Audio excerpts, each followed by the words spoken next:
Hello guys,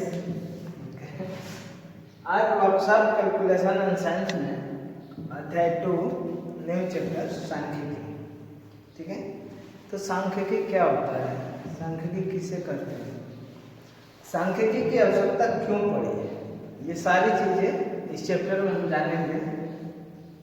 तो कह रहा है कि सांख्यिकी गणित की वह शाखा है जो बहुत बड़ी मात्रा के डाटा से व्यक्तियों को सूचना समझाने के लिए प्रयोग की जाती है। ठीक है, सांख्यिकी गणित की एक शाखा है जो बहुत बड़ी मात्रा के डाटा से व्यक्तियों को सूचना समझाने के लिए प्रयोग की जाती है। जैसे मान लीजिए, तो जैसे आप देखते हैं, इससे पहले थोड़ा सा ये कब शुरू हुई थी कि मोटर उद्योग सन 2000 में आवश्यक श्रम बल को प्रशिक्षित करने के लिए पर्याप्त मात्रा में शिक्षित संस्थान बनाने के लिए योजना बनी। ठीक है, तो उस समय शिक्षा एवं विज्ञान विभाग ने प्रत्येक वर्ष नौकरी की तलाश में विद्यालय छोड़ने वाले व्यक्तियों या विद्यार्थियों की संख्या का विवरण दिया गया है। तो सपोज कीजिए, मान लेते हैं कि सन 1994 से 2000 के बीच, तो 1994 से 2000, ठीक है, 1994 से 2000 के बीच में विद्यालय छोड़ने वाले कितने स्टूडेंट हैं, तो लिखेंगे विद्यालय छोड़ने वाले स्टूडेंट, विद्यालय छोड़ने वाले स्टूडेंट,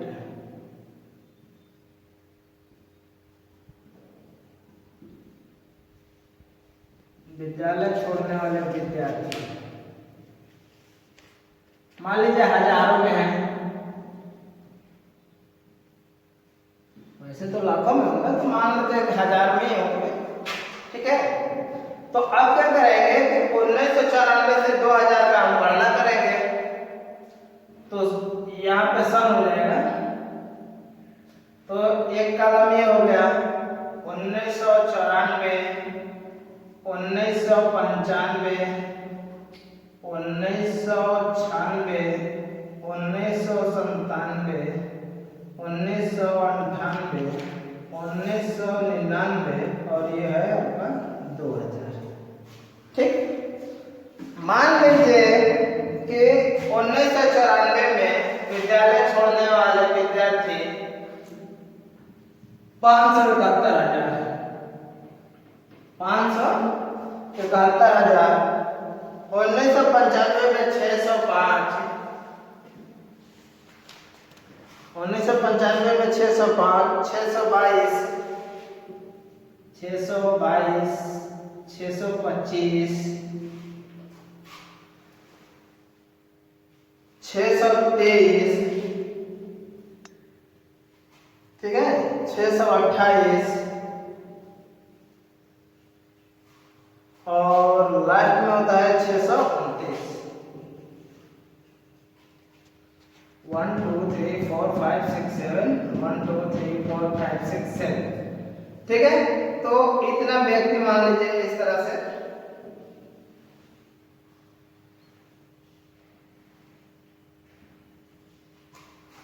तो ये है आपका 1994 से 2000 के बीच का सन। 1994 में 571,000 व्यक्तियों ने विद्यार्थियों ने विद्यालय छोड़ा, 1995 में 605, 1997 में 625, 99 में 628 और 2000 में 629 विद्यार्थियों ने विद्यालय छोड़ा। तो यह एक चार्ट है। ठीक है, तो इस चार्ट से हम क्या समझते हैं, हमें क्या समझ में आता है, तो हमें ये समझ में आता है कि जैसे जैसे सन बढ़ता गया है, वैसे वैसे विद्यार्थी अधिक मात्रा में विद्यालय क्या किए गए, छोड़ते गए। ठीक, सबसे ज्यादा 2000 में 629 विद्यार्थियों ने विद्यालय को क्या किया, लीव किया है, छोड़ा। लेकिन अगर सन बढ़ता जाएगा तो घटता जा रहा है, लेकिन ये बीच में विडंबना भी है। देखिए 622 से 625 हुआ है, 625 से बढ़ा नहीं है बल्कि फिर घट गया है 623, यहाँ बढ़ा है, यहाँ बढ़ा है, यहाँ से बढ़ता हुआ आया, यहाँ पे घट गया। ठीक है, तो यह एक सांख्यिकी दर्शाता है। तो इसको हम एक ग्राफ के माध्यम से समझ लेंगे तो और क्लियरली प्रदर्शित हो जाएगा। इसको यदि हम एक ग्राफ के द्वारा प्रदर्शित करते हैं तो और आसान तरीके से हम इस चार्ट को क्या करते हैं, समझ सकते हैं। तो देखिए इस चार्ट को समझने के लिए अब एक ग्राफ बनाएंगे। ठीक है, तो ग्राफ पहले बताया जा चुका है कि किस प्रकार से ग्राफ हम बनाएंगे। तो अब इसमें क्या है, तो ये आपका मान लीजिए कोई पैमाना तो मानेंगे ना, तो पैमाना मानेंगे तो हम इसको शुरुआत करते हैं 1994, 95, 96, 97, 98, 99। ये तो हमारा 0 0 हो जाएगा, ये तो क्या हो जाएगा 0 होगा। आफ्टर दिस अब यहाँ लेंगे ये, तो इस पे सम दर्शा दीजिए, नीचे वाले पे सम। ठीक है, ये विद्यार्थी हो जाएंगे, कितने विद्यार्थियों ने परीक्षा क्या किया है, छोड़िए। तो ये हो गया आपका 94, 95, 96, 97, 98, 99 और ये हो गया 2000। ठीक, उसी तरह से ये ऊपर विद्यार्थी जो छोड़े परीक्षा उनका देख लेंगे। 1 2 3 4 5 6 7 2 3 5 6 7। ठीक है, तो ऊपर जो विद्यार्थी परीक्षा छोड़े हैं तो हम उनको मान लेंगे क्या, ये तो मान लीजिए लगातार था तो लगातार लिख दिए, 71, 72, 73, 74 तो है नहीं यहाँ पे। हम अब यहाँ पे क्या करेंगे, एक देखिए जैसे मान लीजिए 570। ठीक है, तो 570, उसके बाद 580, मतलब एक मानक के रूप में लिखेंगे। तो 570, 580, 590, 600, 610, 10 का डिफरेंस है 620, 630। अब इसी में लेंगे तो देखिए सर्वप्रथम अगर पहला हम शुरुआत करते हैं तो 594 में 1994 में 571 विद्यार्थियों ने विद्यालय छोड़ी।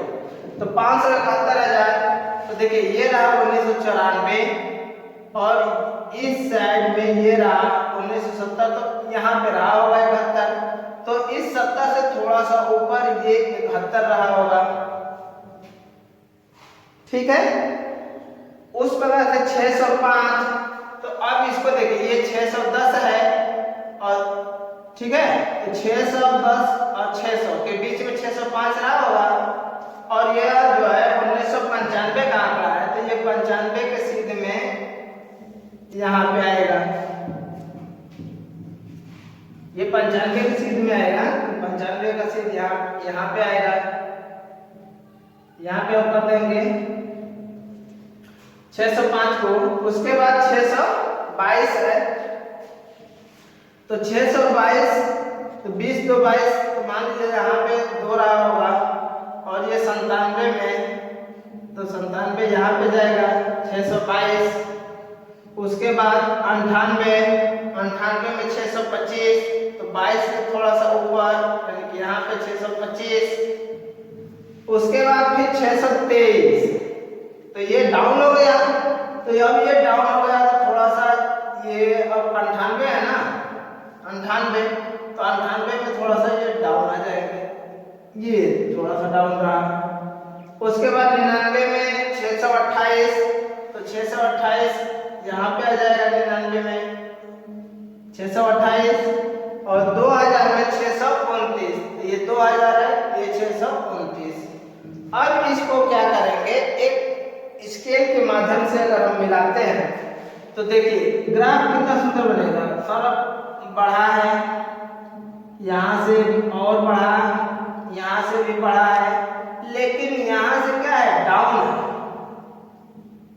ठीक, तो अब देखिए डाउन किसमें है, तो डाउन है आपका 1998 में।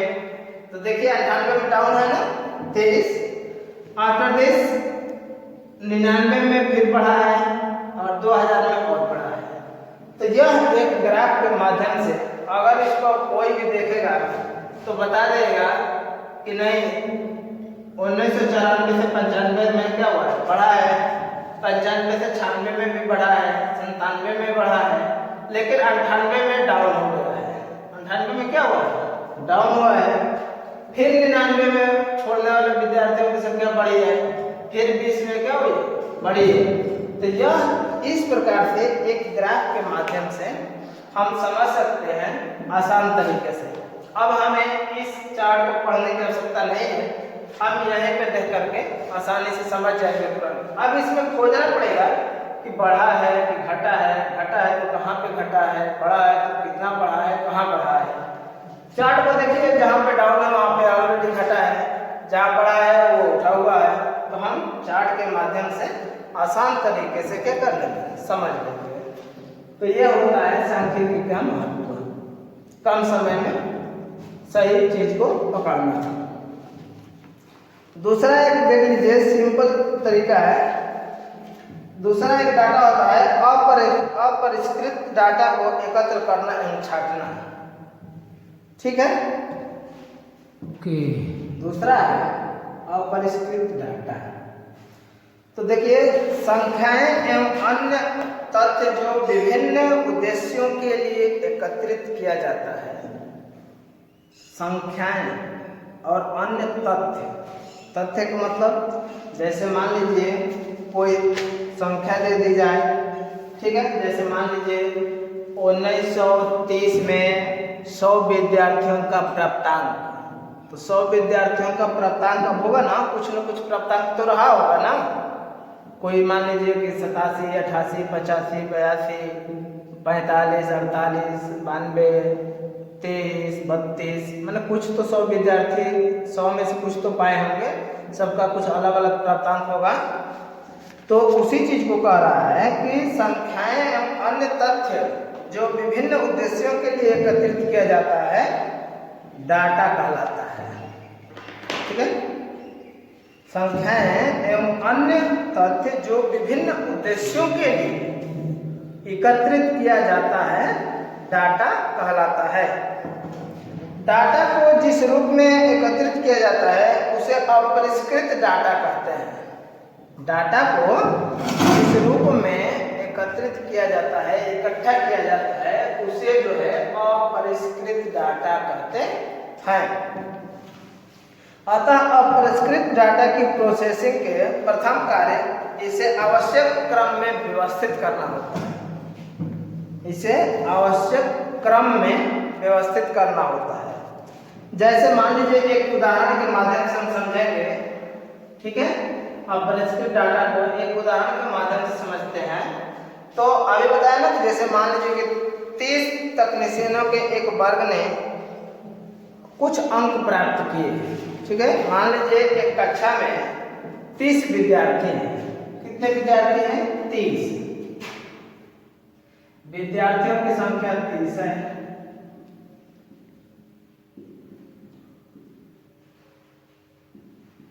विद्यार्थियों की संख्या कितनी है? 30 है। तो 30 विद्यार्थी हैं, ठीक है। तो उन्होंने कुछ डाटा जो नंबर पाए हैं उसको हमने एकत्रित किया है। तो इनके द्वारा प्राप्त नंबर है, मान लीजिए आप 87, 63, 51, मान लीजिए 87 है, 63, 51। अब एक मिनट जरा लिख लेते हैं, 87, 63, 51, ठीक। तो ये है 30 विद्यार्थियों के द्वारा मिला हुआ प्राप्तांक। ठीक, तो अब इस तरह से 30 विद्यार्थियों के द्वारा मिला हुआ प्राप्तांक कितना है, तो हम से अगर पूछ दिया जाए, मान लीजिए सपोज कीजिए पूछ दिया जाए कि 20 और 30 के बीच में कितने विद्यार्थी हैं, तो हम क्या बताएंगे? इससे कुछ पता चलेगा? नहीं चल पाएगा, गिनना पड़ेगा। तो हम उसके लिए क्या करेंगे कि एक ग्रुप बनाएंगे, ठीक है, जिसको हम टैली चार्ट बोलते हैं। क्या बोलते हैं? Tally chart. Tally chart. तो टैली चार्ट के माध्यम से हम इसको देखिए, टैली चार्ट है, टैली नहीं टैली है। टैली चार्ट के माध्यम से हम इसको इंगित करेंगे। तो इसमें क्या होगा, पहले स्कोर लिखेंगे। टैली चार्ट मतलब क्या? पहले स्कोर, फिर यहाँ पे टैली बनाएंगे और यहाँ पे आवृत्ति। आवृत्ति मतलब समझ रहे हैं ना, कंपन नहीं, आवृत्ति मतलब कितनी बार आया हुआ है। ठीक है, आवृत्ति मतलब कितनी बार आया हुआ है। तो अब स्कोर देखिए, स्कोर क्या है, हम ग्रुपिंग करते हैं 20 से 30, 20 से 30, 31 से 41, 31 से 41, 42 से 52, 42 से 52। अब 52 होगा, तो यहाँ पे लिखिए 53 से 64 और 65 से 76, 65 से 76, 77, 88, 77, 88 और ये 89 to 99। ठीक है, क्योंकि 100 में 100 को पाया ही नहीं है, तो ये हमारा स्कोर हो गया। अब देखिए, अब इसमें हम टैली चार्ट को एक तरफ से रोक देते हैं, बाद में इसको बताते हैं। अभी पहले 20 से 30 के बीच में कितने विद्यार्थी हैं। ठीक, तो 20 से 30 के बीच में देखिए कितने विद्यार्थी हैं। एक विद्यार्थी, उसके बाद 2 विद्यार्थी। ठीक है, तो 20 से 30 के बीच में केवल और केवल 2 विद्यार्थी हैं। ठीक, 31 से 41 में 4 विद्यार्थी। इसी तरह से गिन लेंगे 31 से 41 में कितने विद्यार्थी हैं। ठीक है, 42 से 52 में 12 विद्यार्थी हैं। आप लोग गिन लीजिएगा, मैं गिन करके रखा हूँ, 12 है। फिर उसके बाद 53 से 64 में 5 विद्यार्थी हैं। उसके बाद 65 से 76 में 4, 77 से 88 में 2, 89 से 99 में 1। देख लीजिए 89 से ऊपर कितने विद्यार्थी हैं, तो 89 से ऊपर ये 97 हुआ, 1, 88 नीचे ही है। देखिए 89 से ऊपर केवल एक है ना, तो इसलिए मैं कहा कि ये गिन करके रखा हुआ है, आप लोग गिन लीजिएगा। ठीक है, इसको पेन और कलम से लेकर के और इस चार्ट को लेकर के आप लोग इसको टैली करा लीजिएगा, गिन लीजिएगा, समझ में आ जाएगा। अब इसके बाद टैली क्या होता है, तो टैली एक प्रकार का सांकेतिक भाषा होती है। ठीक है, इसको टैली के रूप में लिखेंगे। तो टैली 2 है तो 2 लाइन खींच दीजिए, 4 है तो 4 लाइन खींच दीजिए। अब यहाँ पे 12 है, तो देखिए पहले 12 से पहले यहाँ 5 लिख लीजिए। ठीक है ना, 5 कैसे लिखा जाता है, तो 1, 2, 3, 4 और इसको यहाँ से कट मारते हैं। ठीक है, तो इसको यहाँ से कट मारेंगे तो ये हो जाएगा 5, क्योंकि 4 और 1 ये पड़ी लाइन 5। तो उस तरह से हम 12 को लिखेंगे, तो 1, 2, 3, 4 और इसको एक कट मार दीजिए, ये हो गया 5। फिर 1, 2, 3, 4 एक कट मारिए 5, तो 5, 5, 10 और 2 को तो ऐसे लिखते हैं, तो 10 तो कितना होगा 12। फिर यहाँ पे 5, फिर 4 बनाना है तो 4 लाइन खींच देंगे, 2 बनाना है तो 2 लाइन खींच देंगे, 1 लाइन खींच देंगे। तो ये हो गया टैली, ये हुआ आवृत्ति, ठीक है, और ये हो गया आपका स्कोर। तो अब इसके माध्यम से अगर पूछा जाए कि कितने विद्यार्थी पास, कितने विद्यार्थी फेल, तो हम एक मानक रख करके भी बता सकते हैं। दूसरा यदि ये है कि यह स्कोरिंग, तो हम ये कह सकते हैं कि अगर कोई देखे 53 से 64 के बीच में कितने विद्यार्थी हैं, तो 53 से 64 के बीच में मात्र जो है केवल 5 विद्यार्थी पाए हैं। 53 से 64 के बीच में केवल 5 विद्यार्थी हैं, तो हम आसानी से इसमें क्या करेंगे, 5 विद्यार्थी ढूंढ लेंगे। तो ये है आपका टैली चार्ट, ठीक। तो परीक्षा स्कोर हम ऐसे ही अन्य तथ्यों का अध्ययन करने के लिए तथ्यों के वर्ग और समवर्ग में वर्गीकृत किया जाता है। जिस उदाहरण में 10-10 के आंकड़ों का एक समूह बनाया गया है, 10-10 के आंकड़ों का एक समूह बनाया गया है, और इसके माध्यम से 2 व्यक्तियों के प्राप्तांक को या प्रति व्यक्ति के प्राप्तांक को क्या किया गया है, दर्शाया गया है, कितना पाया है। इसी को जो है टैली चार्ट कहते हैं। टैली मतलब गणना करना, टैली मतलब गणना करना, ठीक है। तो इस चीज को हम देखेंगे आगे वाले चार्ट को कल। तब तक के लिए थैंक्स, बेस्ट ऑफ लक, आप लोग तैयारी करते रहिए। Thank you.